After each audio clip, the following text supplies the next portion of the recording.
अर्ध्या तासात बनणाऱ्या पुऱ्यांची रेसिपी आज मी तुमच्यावर शेअर केली आहे. 5वी ते 6वी वेळ आहे माझी पुऱ्या बनवायची, पण इतक्या मस्त बनतात ना आणि घरच्या घरी हेल्दीवाल्या, तर तुम्ही सुद्धा नक्की ट्राय करा.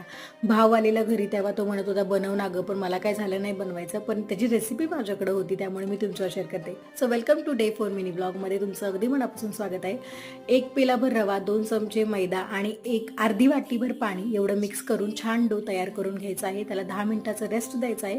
त्याच्यानंतर बघू शकता किती छान आणि सॉफ्ट डो तयार होतो. त्याचे सगळे असे गोळे करून घ्यायचे आहेत. पेलाभर मैद्यामध्ये तुमचे 40 ते 45 पुऱ्या नक्की आरामात होतात.